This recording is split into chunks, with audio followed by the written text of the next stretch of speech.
Seja bem-vindo a mais uma edição do podcast do Relatório Reservado. Eu sou João Bettencourt, editor de política do RR. Hoje a gente vai falar de como a entrada do Arthur Lira no governo pode ter efeitos diretos sobre a política econômica e as preocupações fiscais, dando um breve pulo nos resultados e projeções pós-Lula na ONU. Aliás, o Lira estava lá, atentíssimo ao discurso do Lula. Dizem as más línguas que estava meio entediado, mas há uma divergência sobre o tema, mas estava lá do ladinho do Lula na comitiva em Nova York. Lembrando que o programa está disponível no Spotify, Apple Podcast, Deezer e em todos os agregadores de podcast existentes na face da Terra, como eu sempre digo. Bom, vamos falar primeiro do Lula na ONU.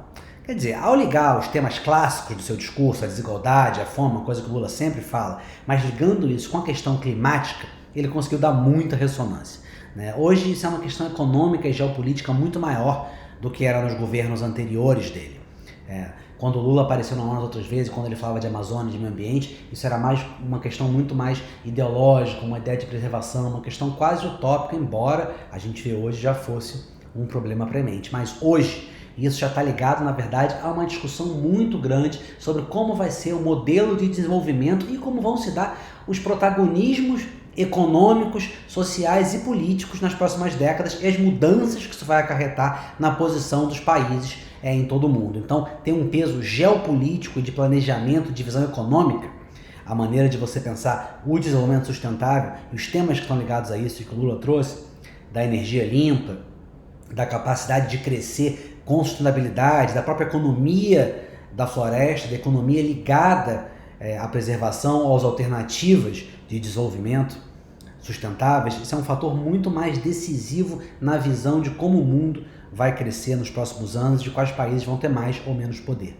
Nesse sentido, o Brasil também passa a ter uma importância geopolítica, e isso é percebido lá fora diferente, porque a questão da energia limpa passa a ser uma vantagem efetiva, não dentro de um ideal, mas uma vantagem econômica importante para o Brasil. A Amazônia passa a ser uma vantagem econômica, não só a matriz energética brasileira, como a própria economia da floresta, como a economia de carbono, como você pode pensar até nos mananciais de água que o Brasil tem, sem falar nas vantagens, de novo da energia, mas da energia eólica e da energia solar. Então tudo isso passa a ter um caráter estratégico muito maior do que tinha antes e também de atrair o interesse, não apenas o interesse de ver no Lula um representante, mas o interesse diretamente em termos de investimento.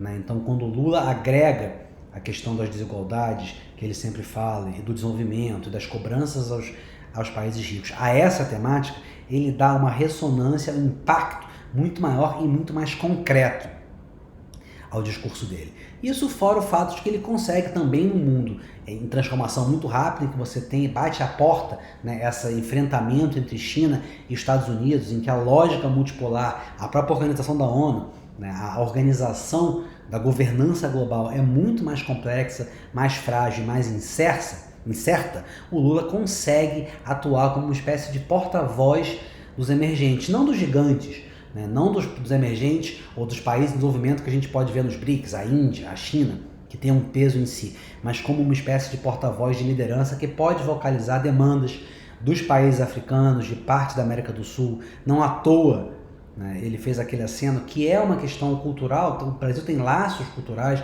e o PT tem laços culturais e históricos com esse tipo de representação, mas novamente isso hoje também ligado ao tema da sustentabilidade, ligado ao fato de que os países mais pobres são os que já sofrem, os que mais vão sofrer com a questão climática, ligado ao fato de que a cobrança por verbas, por recursos dos países mais ricos, ela é uma bandeira muito mais forte e que ressoa, por exemplo, muito mais nos jovens do que há 20, 30 anos atrás. Então não é à toa que o Lula fez questão de fazer aquela citação, como o FMI empresta mais para a Europa do que para a África. Esse é um movimento diplomático também, assim como não foi à toa que ele citou uma série de conflitos antes de chegar no da Ucrânia. Isso foi parte da força do discurso dele, porque nesse âmbito o Lula tem muito mais capacidade, e o Brasil tem muito mais capacidade de exercer uma liderança do que como negociador de uma guerra na Europa, na qual os Estados Unidos têm interesses geopolíticos profundos e muito diretos, nas quais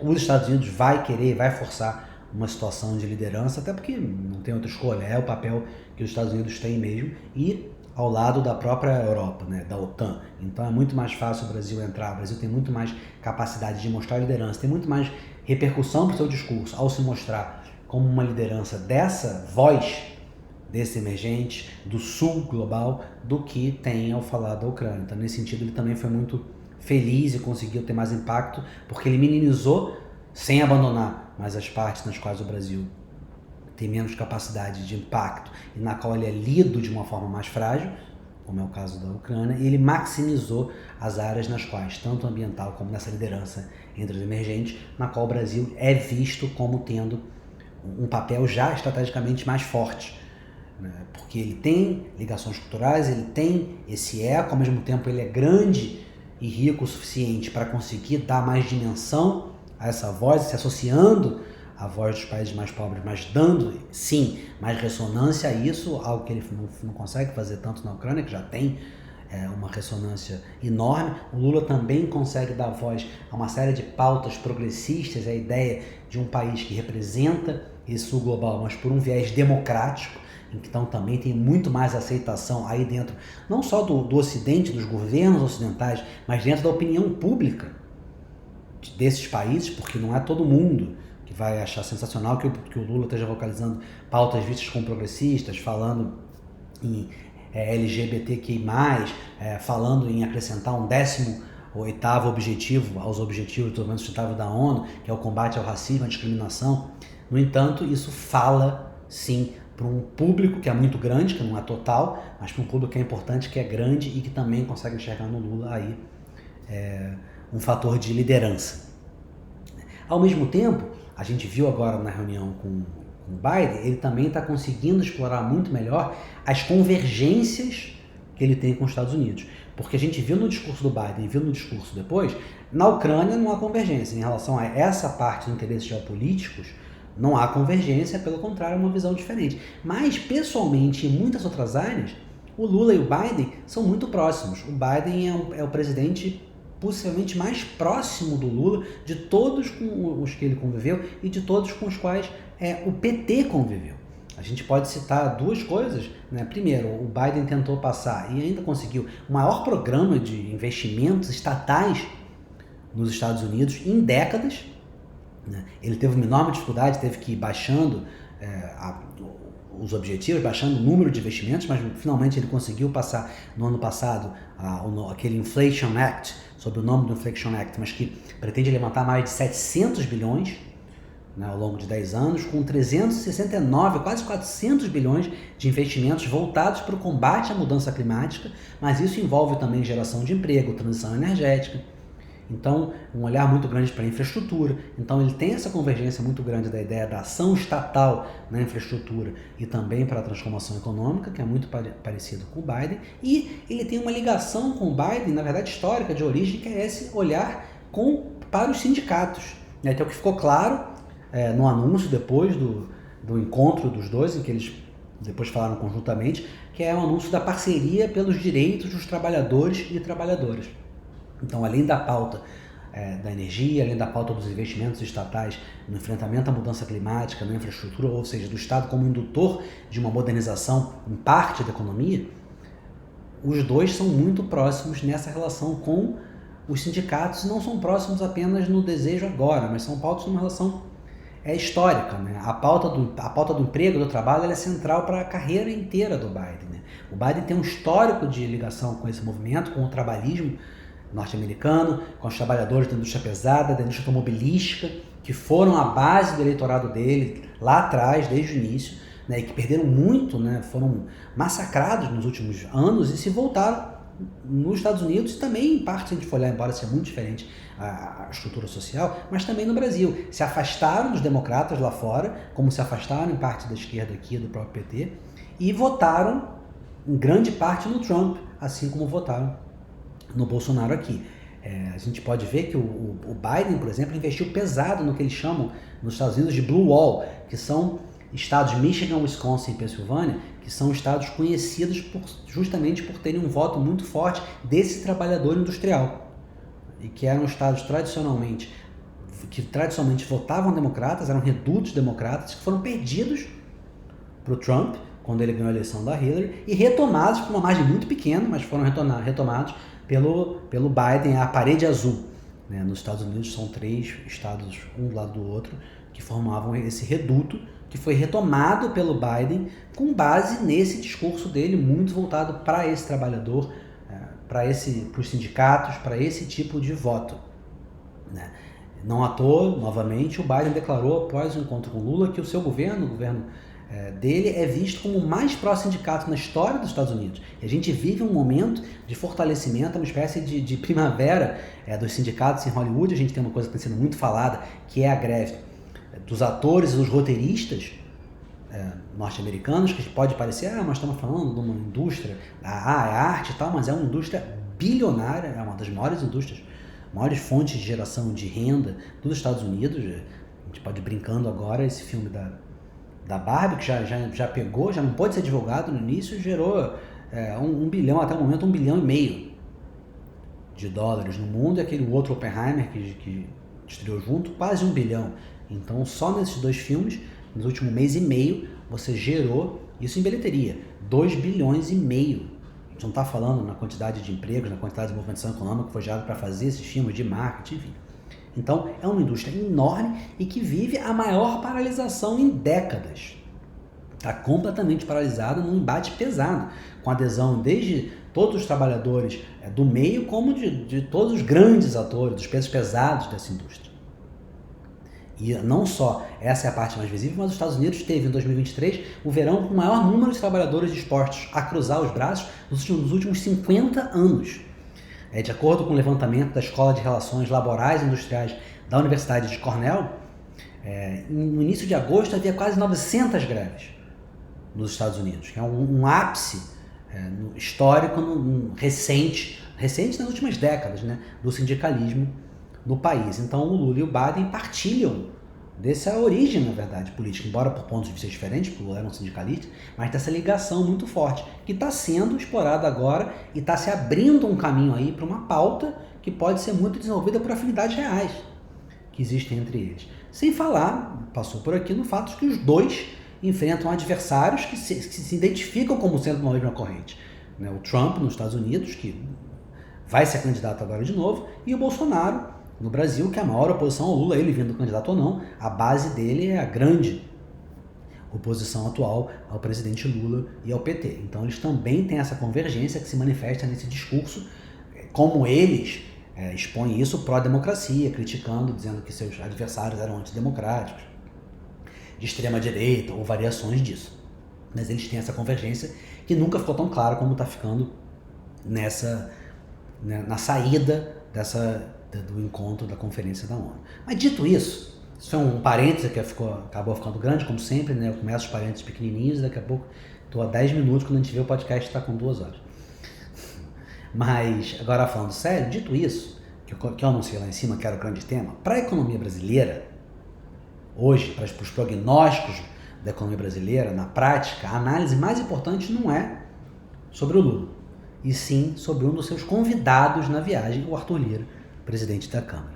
Se a gente olhar para a presença do Lira e o destaque que ele teve, fora de brincadeira, estava prestando atenção, não estava entediado, não estava, mas estava lá acompanhando o tempo inteiro e teve destaque e permitiu que tivesse destaque de propósito.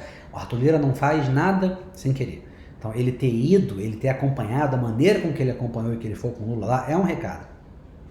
Ficou evidente isso, mas isso vem depois de uma entrevista, no final de semana passado, em que ele basicamente disse que o PP entrou para a base do governo e mais, ele fala como um organizador dessa base do governo. É verdade, a gente pode ter 1000 julgamentos e 1000 avaliações, que para isso saiu o orçamento secreto como grande aglutinador e entraram os ministérios, né, do esporte, de portos e aeroportos, sendo que o de esporte diretamente com o PP, com o Fufuca, aliado dele, a Funasa, aí já com republicanos, e sobretudo a Caixa Econômica. Caixa Econômica que o Lira declarou abertamente, sem nenhuma contestação do governo, que é quase um feudo dele, que ele recebeu o compromisso do presidente de escolher não só o presidente, como as 12 diretorias, nem mesmo como uma concessão, como um acordo com o PP, mas como um acordo mais amplo do que o PP, que passa por ele como grande organizador. gente pode achar que isso é fisiológico, amoral, um convite à corrupção, o que for. Mas no âmbito político, o que o Lira está dizendo é que ele vai usar esses ativos, a presidência, as 12 diretorias da Caixa, não apenas como uma troca com o governo, mas para negociar em nome do governo. Foi assim que ele pôs a questão. Pode-se até se pagar um preço, claro, Lula paga um preço. Agora, tem dois aspectos. Por um lado, no fundo, é melhor que o Lira fale abertamente disso. Porque se houver corrupção na Caixa ali na frente, é óbvio que vai ter desgaste, vai ter cobrança, vai se dizer, o Lula entregou, né? Entregou o banco, né, aos lobos, deixou de ter política, entregou para fazer acordos. No entanto, é melhor enfrentar a acusação política de que ele entregou a Caixa ao PP, ao Arthur Lira, do que a percepção de que foi ele que organizou a corrupção, de que ele se beneficiou diretamente disso. O PT pagou muito mais o preço lá atrás, tanto no Mensalão quanto depois no Petrolão, pela ideia de que ele coordenou a corrupção, do que pela ideia de que houve corrupção no governo dele. Foi uma coisa que o Bolsonaro fez muito melhor nesse sentido. Ele conseguia sempre se separar. Houve corrupção porque fulaninho fez aquilo ali. Houve corrupção porque, apesar de ter menos ligação com o partido, porque o Bolsonaro tinha uma montagem de governo que passou pelo orçamento secreto, passou por uma ligação com os partidos que era diferente do clássico do presidencialismo de coalizão. Isso ainda se torna mais forte porque com a polarização dos últimos anos, a linha de corte, quer dizer, a tolerância dos dois lados, ficou muito maior. É muito maior a tolerância da base petista, mesmo da base da esquerda, com qualquer denúncia hoje, depois do impeachment, depois do Bolsonaro, do que era com a Dilma. Assim como é muito maior a tolerância com as denúncias sobre Bolsonaro, diante da imagem que ele está em uma guerra com o PT e com o socialismo, do que era na centro-direita ou no centro na época dos tucanos. Então, a gente já tem esse acordo público e notório e falado talvez com uma abertura que seja quase chocante, mas que na verdade é melhor que seja feito às claras para se enfrentar depois o desgaste que existiria de qualquer maneira se houver algum problema na Caixa, do que se a imagem fosse feita por baixo dos panos como se fosse o próprio PT ali e não abertamente numa negociação. Agora, o que é essencial para o governo, para a pauta econômica? Mais essencial do que isso, o Lira começa a falar como se ele atrelasse o seu destino, os seus interesses políticos aos do governo. Como ele fez, de certa forma, embora num estilo diferente, com o Bolsonaro, especialmente na reta final, e aprovou tudo. Aprovou tudo que o Bolsonaro queria. Ali na reta final, sobretudo na reta final do governo, só que naquela época ele falava, e aí é uma diferença, quase como um primeiro-ministro. Era um primeiro-ministro que apoiava o governo, muito mais do que alguém que estivesse no governo. Então ainda tem um pouco esse twist, quando essa virada. Quando o Arthur Lira ganha a Caixa e o Ministério dos Esportes para o PP e para ele, sem falar na Funasa e no Ministério de Portos e Aeroportos, para os republicanos, mas com quem o Lira tem uma aliança e que ele quer atrair, porque o republicanos pode ser vir tanto a ser um adversário na sucessão da presidência dele na Câmara, quanto pode ser um aliado. Seja apoiando o candidato Lira, seja o Lira apoiando alguém dos republicanos. Mas o Lira, quando ele fala da Caixa dessa maneira, ele está atrelando o seu poder de atração dentro do Congresso e visando, inclusive, as eleições do ano que vem ao governo. Claro, isso não quer dizer que não vai ter atritos e que não vai ter mesmo faca no pescoço, porque o jogo vai continuar sendo baseado em apostas muito altas. E o Lira continua tendo muito poder, é um jogo dúbio. Ao mesmo tempo que ele se atrela ao governo, ele se põe como negociador de toda a Caixa Econômica. De novo, os dois lados. Ele não fala que a Caixa fez parte de uma negociação partidária, ele fala da Caixa como se fosse uma negociação com ele e como se fosse ele o mediador do acordo que divide as diretorias da Caixa como base de apoio ao governo. Então ele continua sendo o centro, ele continua tendo um protagonismo que nenhum outro presidente da Câmara teve e mesmo que nenhum acordo partidário feito com uma pessoa tivesse. Ele fala como o líder de um conjunto de partidos, não só do PP, mas ainda assim, ele fala como um cara que tem protagonismo, como um cara que está centralizando a negociação, mas como alguém que está negociando para o governo. Então, nesse sentido, o sucesso, a capacidade de gastar, no caso a capacidade da Caixa de ter dinheiro para emprestar, isso envolve Minha Casa Minha Vida, envolve PAC, envolve diversos programas diretos e indiretos financiados pela Caixa. Então, a capacidade de ter recursos, de desenvolver projetos populares e, ao mesmo tempo, de dar credibilidade para a política econômica, isso inclui aí o déficit zero, passam a corresponder, pelo menos em parte, ao interesse do próprio Arthur Lira. Porque é dessa credibilidade, é dessa capacidade de gastar que vão vir não só as verbas, como a liberdade para gastar essas verbas. É de conseguir ajudar a pôr em pé a política econômica do governo e ter credibilidade junto ao governo, confiança junto ao governo, é que vai vir a própria existência dos recursos e a capacidade de aplicar esses recursos para os projetos do governo, mas também de acordo com o olhar regional e os interesses, os objetivos eleitorais e político-partidários do Lira. Não é à toa, e novamente estou falando não é à toa, porque muitas coisas estão acontecendo interligadas, né, que o Lira mudou radicalmente o tom sobre a aprovação do PL de taxação dos fundos em empresas offshore. Que lá atrás ele falou, primeiramente falou que era contra, depois deixou no ar que podia ser uma volta ao passado, já era uma senha para dizer, ó, eu posso bater. E agora, pelo contrário, ele falou como já dizendo, quando ele deu a entrevista falando da Caixa, que ele estava trabalhando e já deu, inclusive, o acordo que estava existindo pelo qual ele estaria trabalhando a aprovação. Também não é à toa que ele deixou vazar, porque é assim que ele opera, é assim que acontece na política, que ele teria ficado impressionado com o Lula na ONU. Também é um recado. Tudo ele ter viajado é um recado. Essa ideia que busca mostrar uma proximidade com o Lula e uma relação mais orgânica não é à toa. E nesse sentido, a gente não pode se esquecer de alguns fatores também sobre o Lira, porque também há os fatores políticos, há os fatores do jogo e há fatores pessoais também, de como ele se projeta. Ele sempre teve ambições de imagem. O Lira ele é comparado com o Eduardo Cunha, mas é diferente. Ele sempre teve uma outra ambição, ele sempre quis passar essa imagem como o homem de grandes políticas, não só como o cara que é capaz de organizar e ter força no Congresso. Ele sempre quis ser visto como um reformista. Ele bate sempre nessa tecla. O cara das reformas. Né? Foi assim que ele defendeu a aprovação da reforma tributária o tempo inteiro. Ele sempre investe nessa imagem e ele fala isso o tempo inteiro. De que vai ter um legado, de que a presidência dele na Câmara tem um legado, tem uma visão, tem pautas. Ele tem uma vaidade nesse sentido. E dessa forma, essa possibilidade de ampliar a estatura no governo como um fator simbólico de estar na ONU, de dar essa visão do que é um líder do parlamento.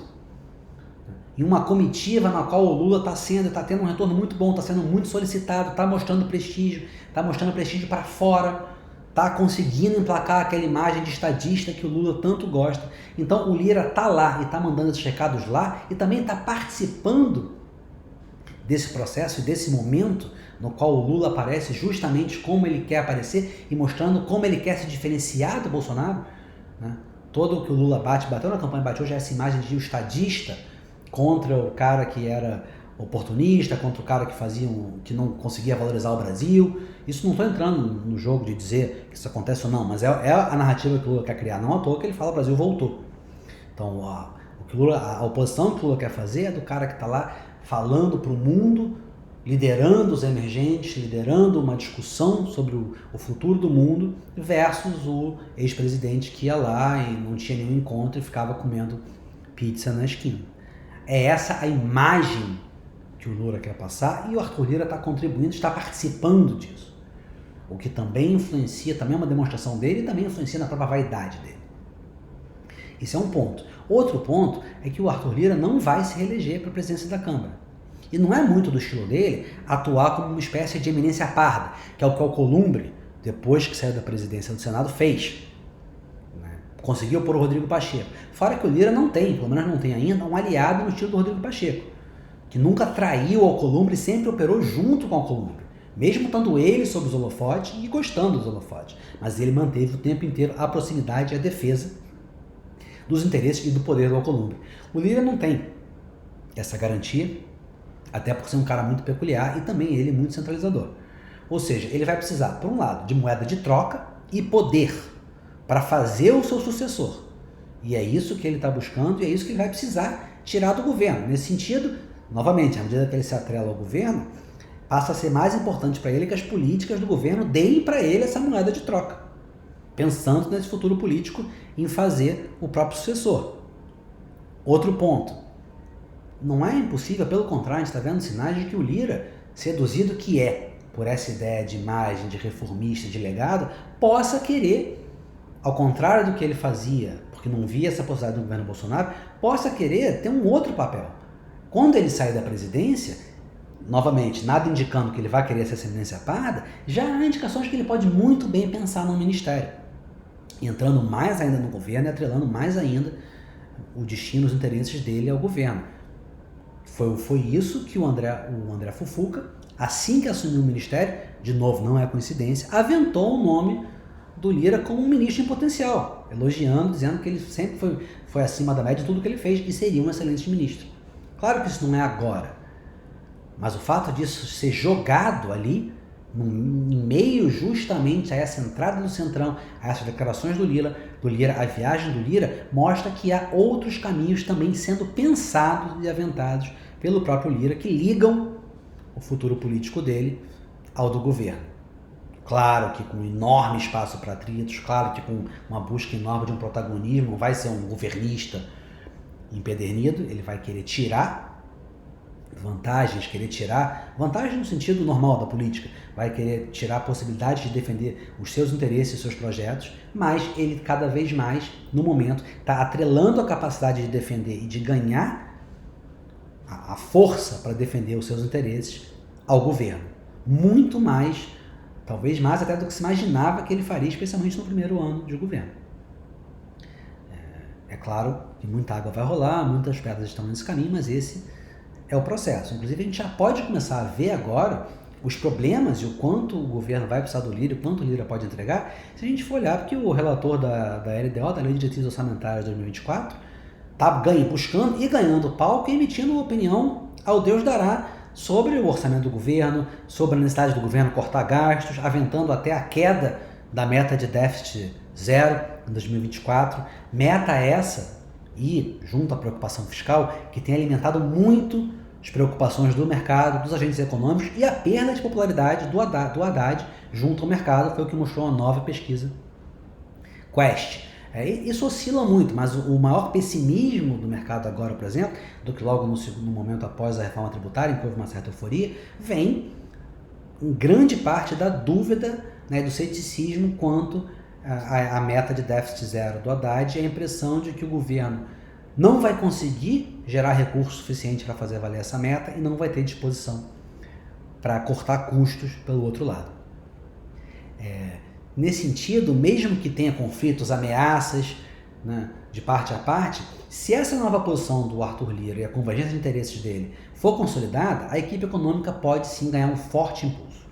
Isso vale tanto para as pautas ligadas ao aumento da arrecadação, já falei de como o Arthur Lira virou da água para o vinho, com a taxação das offshores, das empresas e fundos offshores, né, porque esse aumento de arrecadação vai passar a abastecer os gastos do próprio Centrão, do próprio Lira, quanto isso também vale para uma eventual adequação da reforma administrativa, que o Lira deu uma parada de falar, mas continua sendo citado, o relator da lei orçamentária também citou, mas para um possível alinhamento com os interesses do Planalto nessa pauta, que o Arthur Lira adoraria, também vendeu uma ideia de mais uma reforma, mas ela pode ser vista, ela pode ser levada à frente de uma forma hostil ao Planalto, por exemplo, entrando em categorias que são muito ligadas ao Planalto, né, dos servidores em massa, ou ela pode ir pelo viés do corte dos super salários, que foi um viés já defendido pelo Haddad, é um viés popular e que não bateria, claro que você vai ter questões com o judiciário, talvez seja a força corporativa mais pesada,